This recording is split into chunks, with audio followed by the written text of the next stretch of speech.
Chapter 32, page number 289. Open up.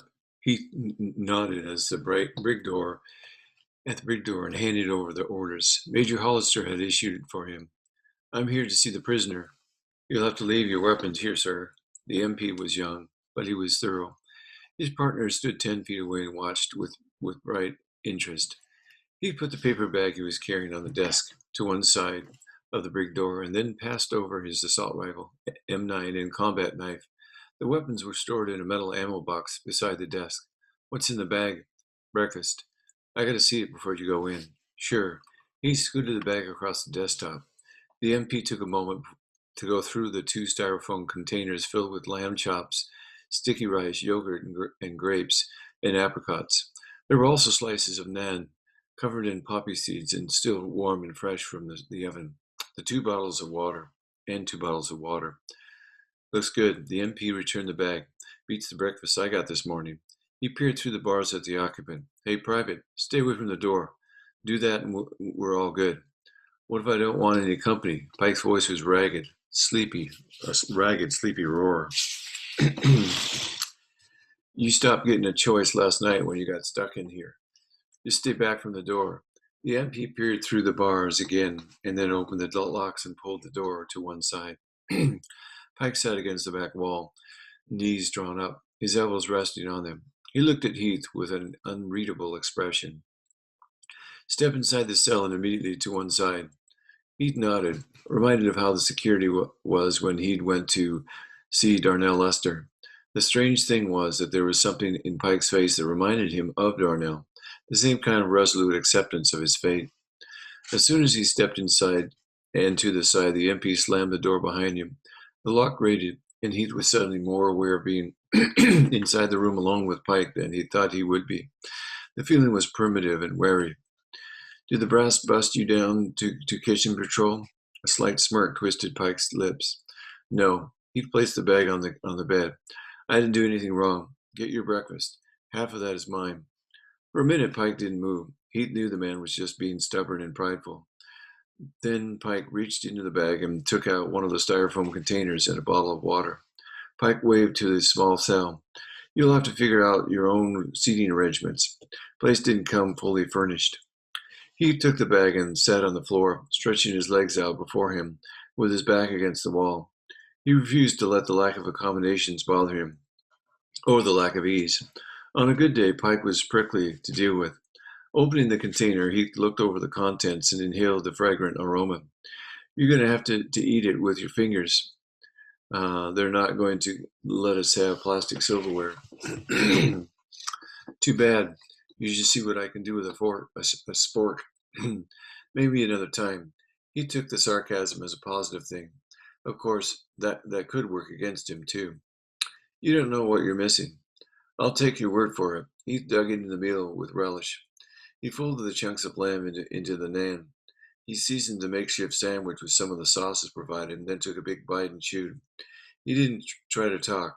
Pike wasn't going to talk until he was good and ready. Pike outlasted Heath, though. The man sat cross-legged with his meal between his knees and focused on consuming the food like the task was the only thing on his mind. When he was finished, he closed the styrofoam container and put it aside. He nursed the bottle of water and stared at a spot on the wall. We're going to have to talk about it. He set his container aside and drew up his knees. Pike spoke without looking at him. Is that an order? No. Heath regarded the man openly, thinking back over the little he knew about Pike. He had made an effort to get to know every member of his unit, through their paperwork as well as during exchanges on deployments. To say Pike had been reticent was an understatement. The man never gave anything away, never discussed his life outside the Marines.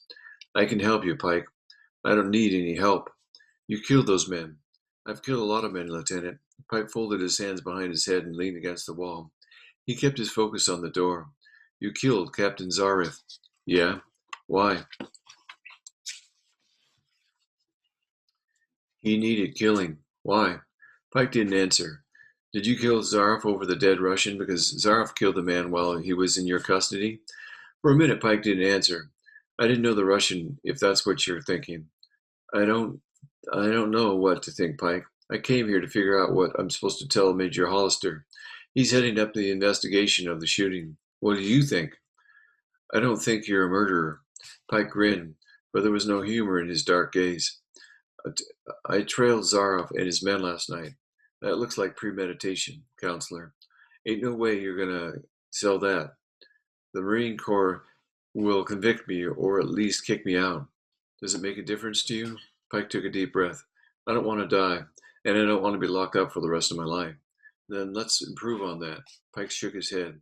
Did you intend to kill Zaroff and his men? You representing me in this? Do you want me to? You can't. The Marines will appoint an attorney when they decide to prosecute me, and they will prosecute me.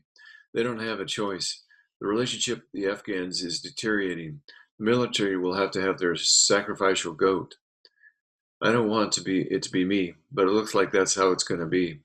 Heath knew that what Pike was saying was right. Even if he wanted to represent Pike against the coming charges, he wouldn't be able to.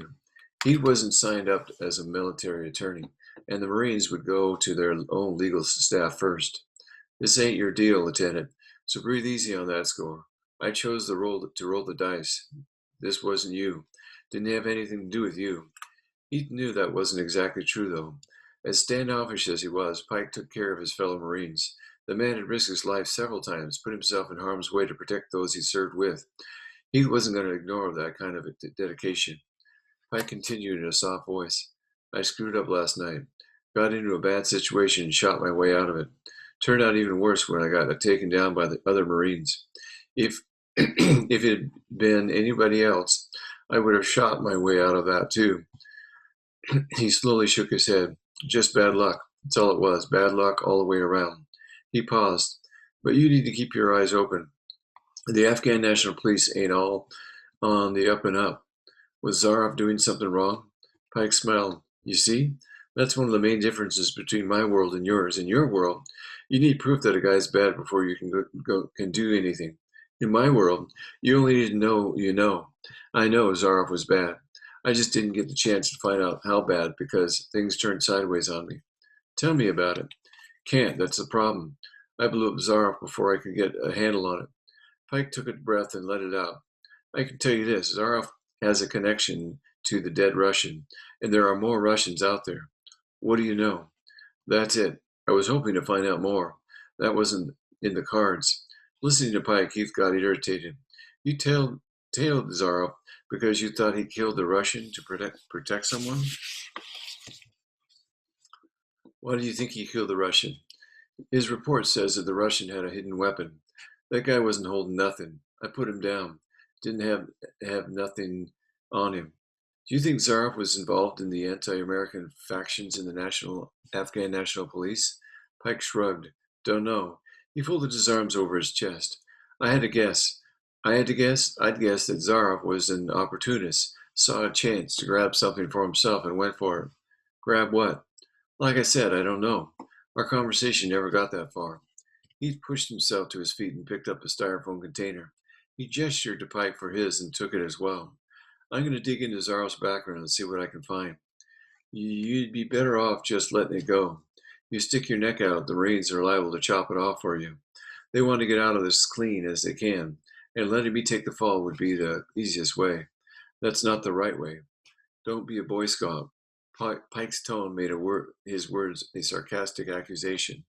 You don't get to fix everything, no matter who your daddy is. Leave this alone. This ain't your problem, it's mine. Pike looked up at Heath. I don't have clean hands. I'm not the kind of guy that you want to put it on the line for. You need to stay focused on keeping the guys in the unit alive. Whatever Yakwa is cooking up, you can bet there's a big price tag involved. Don't let any of your people get cashed in while you're distracted with me. I'm not worth it. Those people are. Looking at Pike, Heath was again reminded of Darnell Lester and how the man had come to accept his own fate. Heath had changed that, though. Pike, there's not a person out there who's not worth saving. Just some keep refusing to find something good in them.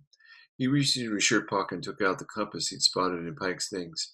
He showed the compass to Pike and then tossed it across the room. He still didn't know what had prompted him to bring it with him, but he had gone along with a feeling, trusting his instincts. Pike caught the device in one big hand and held it in his closed fist, deliberately not looking at it. He resisted the impulse to smile. Who have you got waiting on you back home? Somebody I can get in contact with for you? Nobody. Pike's answer sounded brittle and hollow. Yeah, keep telling yourself that. He knocked on the brick door. Gunny Towers and Becker were waiting in Heath's office when he returned. Both of them were involved with the paperwork he'd left them to handle during his absence.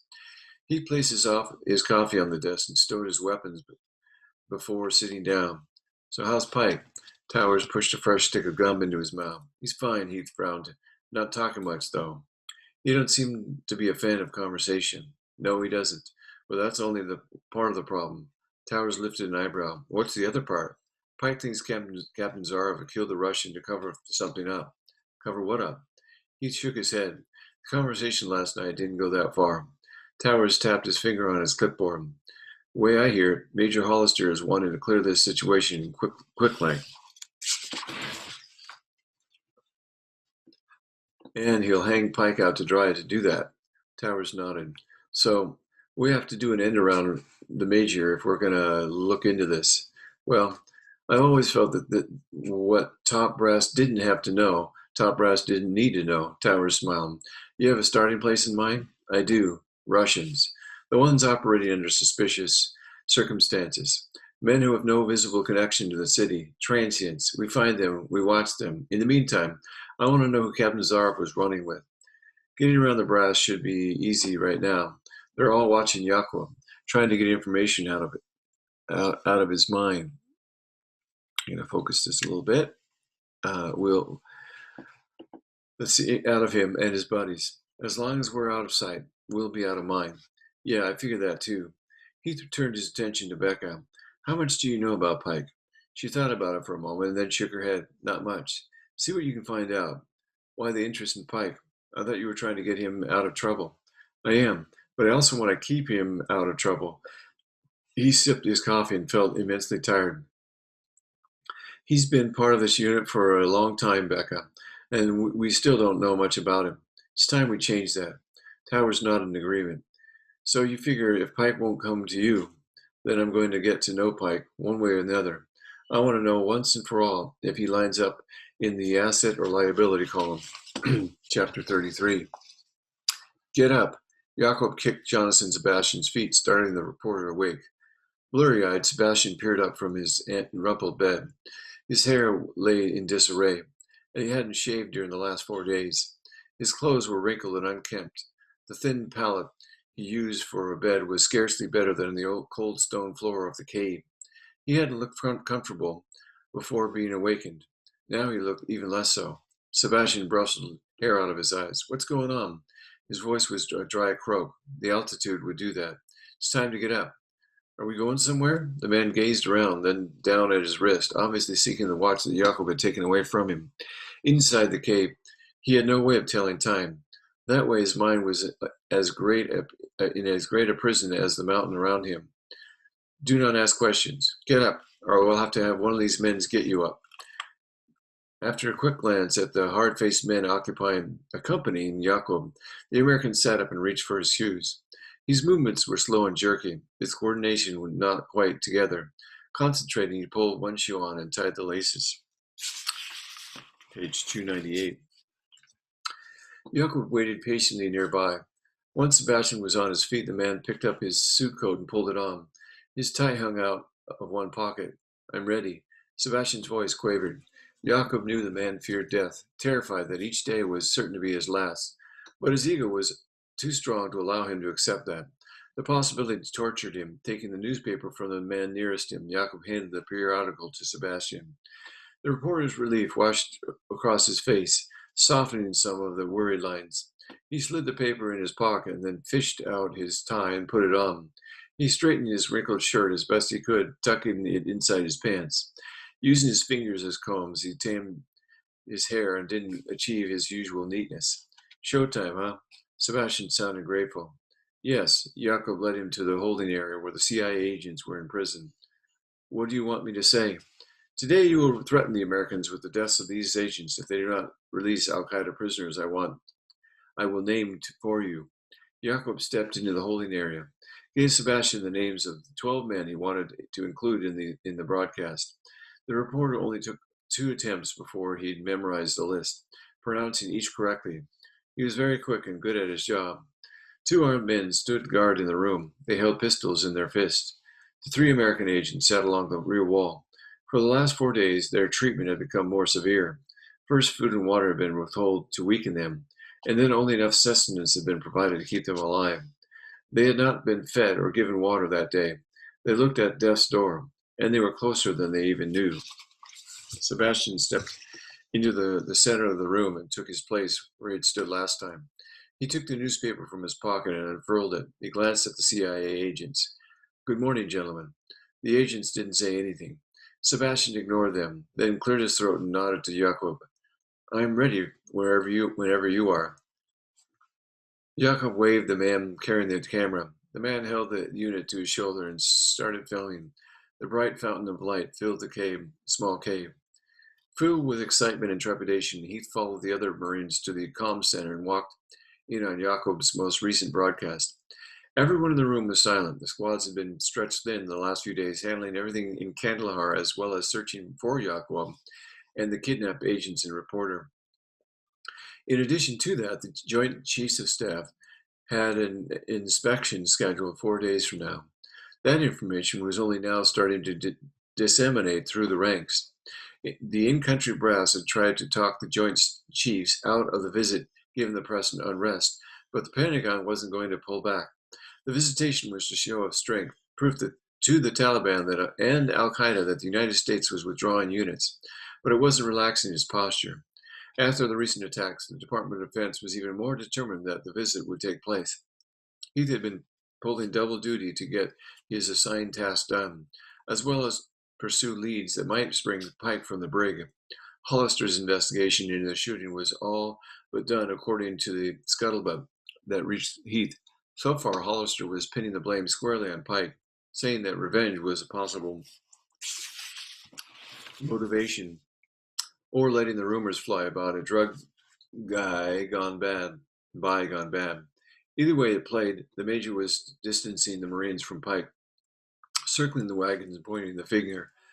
He didn't blame the man. No matter what reason had drawn Pike to Captain Zaroff, he hadn't belonged there. Any follow-up on the Afghan captain should have gone through channels. Only Pike didn't believe in channels, and maybe in this instance Pike had been right. Unfortunately, he had also been wrong. As it turned out, there were a few other rumors circulating about Captain Zaroff's connection to the opium trade and the warlords.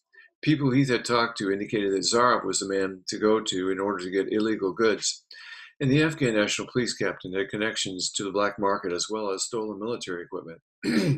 There were some who claimed the captain had been sitting on a small fortune at the time of his death.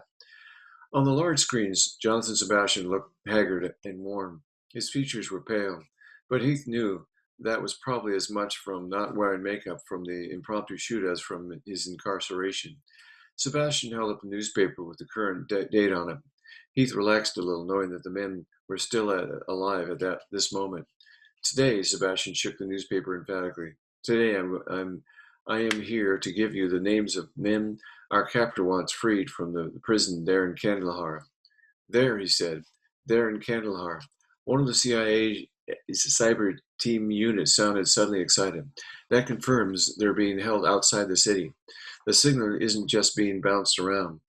The man next to the speaker shook his head wearily.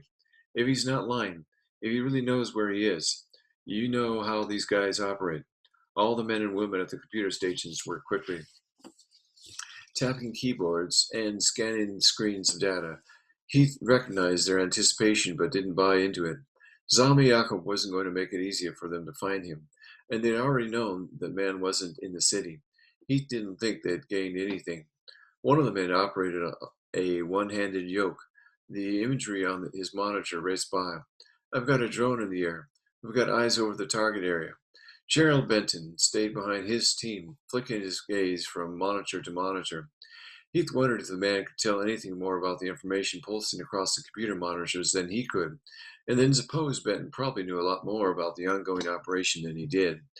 Heath didn't work with anyone of the drone operators other than in the field. He rarely saw this end of the work. We're vectoring in on the signal. Benton rocked on his toes slightly. Stay out, stay with it. Don't lose it.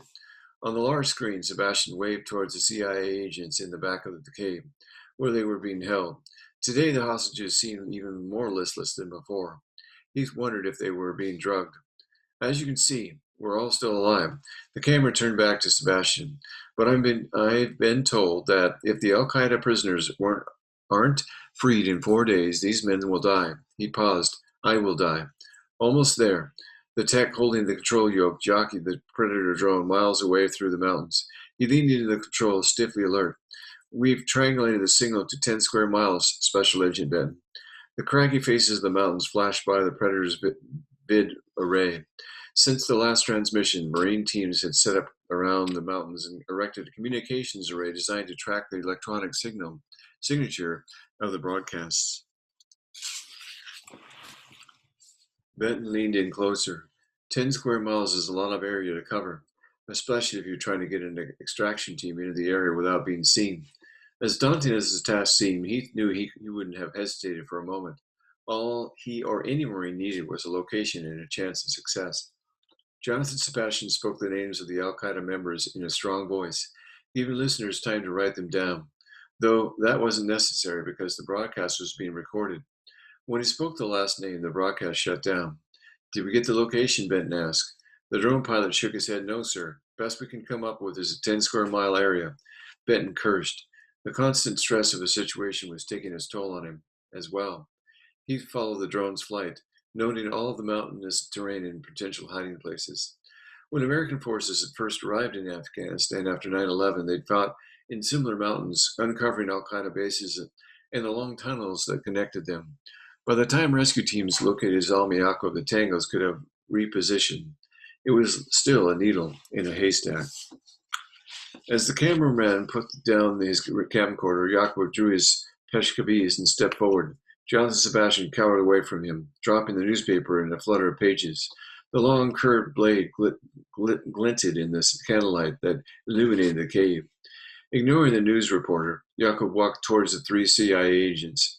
They had outlived their usefulness, and his desire to spill the blood of his enemies had grown more restless and stronger.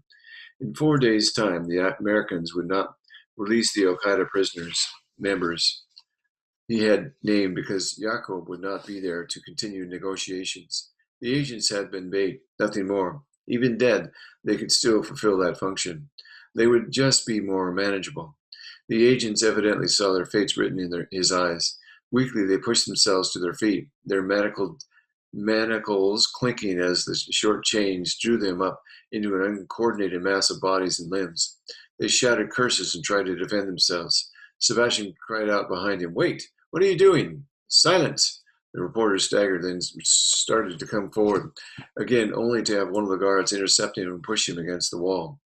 Jacob turned off his emotions, thinking only of the sacrifices he and his father were making to maneuver him into a position of power. He grabbed one of the men by the hair and yanked. Swinging the pescavage fiercely, Jacob powered the blade through the man's throat, stopping his litany of curses at once. Jacob swung again, this time at the back of the man's neck. Jacob trapped the last man, stepping onto the center of his chest.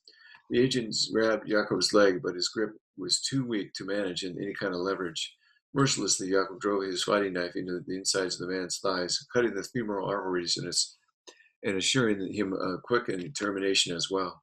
Satisfied with his handiwork, Jacob stepped back and watched them die, looking forward to the day when he could do the same to all of his enemies.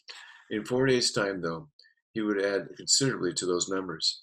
When the last of their agents stilled and slipped into death's embrace, Jacob leaned down and cleaned his knife on the thin blankets the CIA agents had been given. He sheathed his weapon and turned to his men. "Get the bodies out of here." Page 304. "It will be done." Jacob stopped in front of Sebastian. The reporter swallowed hard and looked as though he was about to pass out, but he was too proud or too terrified to beg for his life. "Do not worry, Jonathan Sebastian. I still have a need of you." Jacob turned away from the American. "Take this out back and guard him. See that he is fed."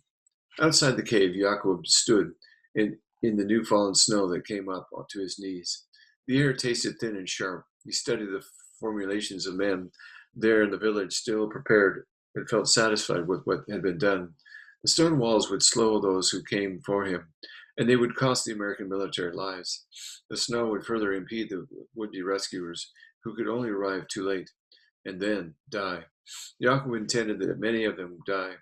His only regret was that he would not be there to see it happen. Turning back to the cave where his father lay, he traipsed through the snow, following a path made by a donkey carrying firewood that still stood out of the wind near the entrance. He passed the guards, where they sat in front of the fire, and went to his father. Quietly, without a word, Jacob sat beside his father and listened to his hoarse, irregular breathing. The last few days' excitement had been too much for his father. The strength he'd saved for so long was finally giving out on him. He was dwindling, slipping away. It was a terrible way for a warrior to die. As he sat there, Jacob contemplated the broken shell of a man, contrasting sharply with the warrior who had trained his son to fight and plan and kill his enemies. His mind was shaggy. He missed the shaggy old warrior he had grown up with, but he did not miss the dangerous man his father had been. That had never gone away. Sabah was still dangerous, and Yaakov was putting teeth back in his father's bite. After a moment, Yaakov grew aware of his father's single eyes staring at him. That fierce anger still burned within him, banked into coals that would not extinguish till life itself was ripped from his body. My son. Yaakov's voice was hoarse, croak, thick with phlegm. Father, things are well. Yaakov took his father's whitened claw into his own hand, feeling the frailty and the merciless strength of it at the same time. Things are well, father. He took a breath. I have dispatched the CIA agents, Sabah smiled. Then the time for my revenge is upon us. Yes, the old man's smile went away. You are troubled. Only a little. Sabah took back his hand and patted his son's hand gently. Do not take that burden upon yourself, Jacob. I will die as a man striking at my enemies, not as a crippled gasping for a last breath. I know, father, and I know that I will not die before my part in this is played. I gave you my word. I do not worry about that, father. I am proud of you. You have found a way to put a weapon in my hand after all these years. I will make you proud of me. I have always been proud. Sabah squeezed Yaakov's hand. Then, when you leave, know that you will have provided me this thing, and know that you are stepping into your destiny. Page 306. Yaakov bowed his head. I know this, and I look forward to the day when I drive the Westerners from Afghanistan. His voice thickened. When I do, I will make certain your name will be remembered. Kill our enemies, my son. This is your heritage, and it will be their doom. End of chapter 33.